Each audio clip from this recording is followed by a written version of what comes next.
there everyone, welcome back. Today we're going to look at some orchids that are in bloom, or, well, also the Vanda seedling. Many of you have asked about this one over a long period of time. It seems to be a popular one. Everybody wants to know how to grow Vanda inside, because Vanda is typically a very difficult one to keep happy inside. It's doing just fine. I'll bring you in a little bit closer and you can see what's going on. But it always gets forgotten for me. I remember it every morning. I have a misting bottle beside it and it's in my bedroom. And I go in and I mist the aerial roots every morning. But when it comes to video time, I always forget that it's around. It gets daily attention. I don't understand why I always forget this little one. But it's looking really, really good. It's got a huge root coming off the back side of it. Like, I don't even know. It's bigger than the stem. I don't know how it has the energy to put that root out the side. But crazy, crazy. It seems to be doing quite well. In the summertime, I'm going to try to put it outside and make a little hanging basket and maybe hang it from the fence. And the roots will love it because I'm going to be out there with the hose and it's going to be more humid. It'll be like 80% humidity. And it's going to really enjoy it. Also getting some rain outside, that would be perfect. Not that I'm praying for a rainy summer. I want a nice hot summer. We deserve it after the winter we've had. Holy God, I'm rambling. I apologize. So what we're going to look at today is this Phalaenopsis. This Phalaenopsis is absolutely beautiful. Suniti has a Phalaenopsis orchid that looks very similar to this one. The fragrance is beautiful. I love the flowers. I'll get you a little bit closer. One of these flowers is a little different. It reminds me of a begonia flower. It doesn't look like the rest, but during the day it's so spicy smelling. Oh, it's so nice.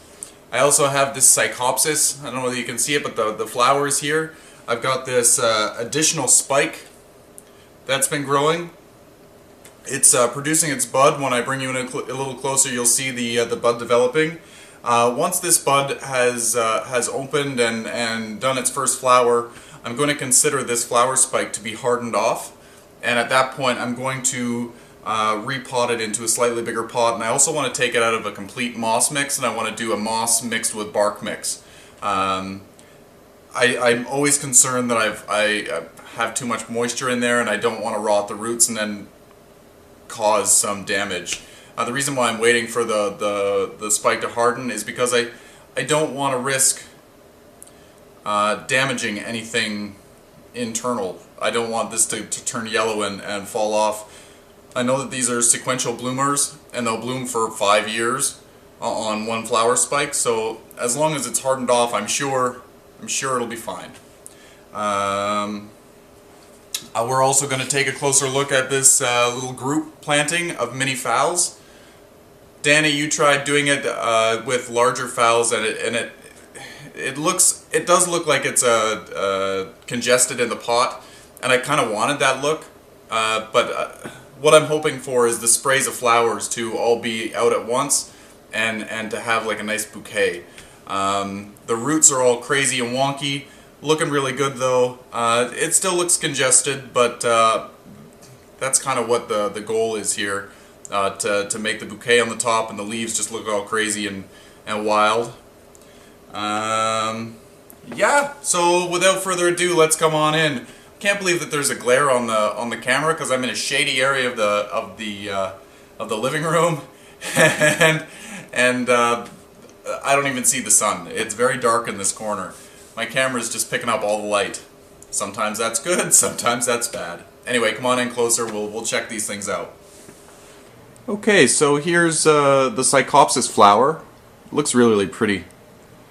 Somebody said it looks like a samurai. It kind of does, now that I see it. There's the little legs, his arms going on, and his little head right there. And let's call these the swords. I don't know. But it kind of looks crazy, like he's flying through the air. Let's follow this flower spike up here. Don't mind the slippers. As you can see, we're getting some coloration in the bud. Pretty soon that will open. I'm going to say it'll be another week, maybe 2, before it's open. Very excited. Like I said, at that point we will we'll transplant it. Also in the pot here, if I can turn the plant, we've got this new growth that's coming in down here by my finger. Probably not going to focus. Never wants to focus on what I want it to. Yeah, not going to happen. So here's the mixed planter of mini phals. As you can see, it does look congested. That's okay for me. It's got another flower spike here, right by my finger. And we've got some beautiful blooms going on here. And it did have a flower spike right here, but this one got bud blast for some reason. One of the flowers opened. It was really beautiful, really small. It was about half the size of this this purple one, which I thought was quite amazing. This phal and this phal are growing a little bit close together. If I was to do it again, I think I'd try to manage the fans to be going in a circle around the center. But I don't mind. They're just doing what they do, just hanging out, having a good time together, having conversations, maybe playing cards, not too sure, but they're doing something. Okay, and here's the other phal. This one here smells beautiful. You've seen this in many videos. I want to show you the interesting flower though. Check this one out. What's going on here? This is a normal flower. And we got this one. Kind of reminds me of a begonia. Really cool. Got all kinds of buds gonna open. This thing never really seems to be out of bloom. It's a fantastic plant. So happy that I found it for $5.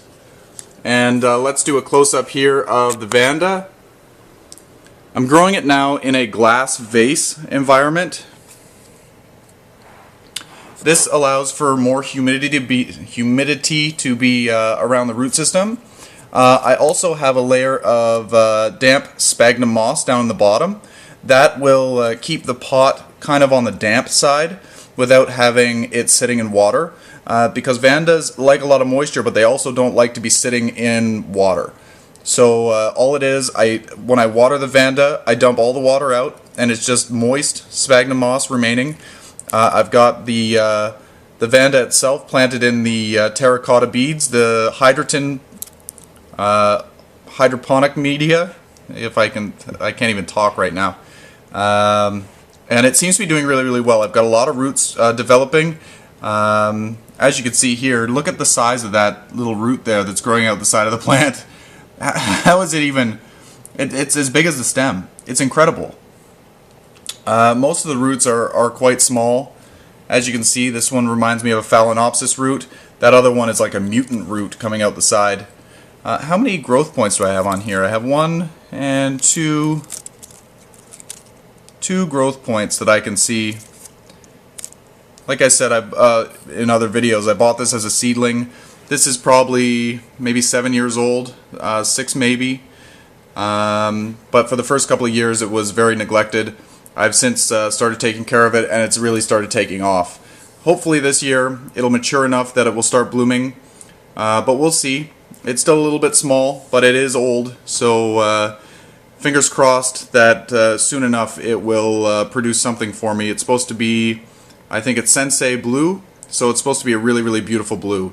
Anyway, hope you enjoyed this update. There was a bunch of things to see. Finally glad I was able to bring the Vanda into this, but anyway, happy growing everyone, and keep me updated on your orchids. Love to see all the flowers. And almost forgot to show this to you. I was putting away the other orchids, and I realized, hey, I always forget something. This Phalaenopsis just started opening for me.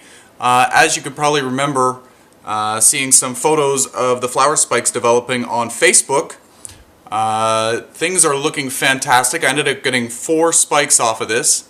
As you can see, I've got some blooms. The blooms are not what I expected. They're a little bit distorted, but they're huge. They're probably 3 inches long, but there's flecking in them. I don't know, maybe it's just for the first time blooming here. Maybe I don't have some conditions quite right, Maybe there's some thrips happening. I don't see anything going on though, so has to be something cultural. Who knows? But still beautiful nonetheless. I've got lots of blooms to come. As you can see, it's looking quite nice. What I do to care for this one is I make sure that the medium is constantly moist. Not soggy, but always moist, so I water it probably once or twice a week, maybe 3 times a week, depending. I'm constantly feeling the medium, and when it just starts to feel like it's kind of getting dry, I do give it a drink, and it seems to do really well. So far I haven't had much in the way of pleating leaves, so that tells me that I've got enough moisture going on. There is a little bit here and there, but a lot of that's from the older growth. And there is some new growth happening. I don't know whether you can see that there, but right by my finger there's a new growth going on. They're all over the place. To try to show you right now would be really difficult for me. I think that I'm probably going to get 3 or 4 new pseudobulbs on this one. So anyway, stay tuned for more updates on this plant. Happy growing, everyone. Amount of plants that I have. Right now I have 1 plant here in the pot that's branched out and has done its thing, growing beautifully. It's been growing under the lights.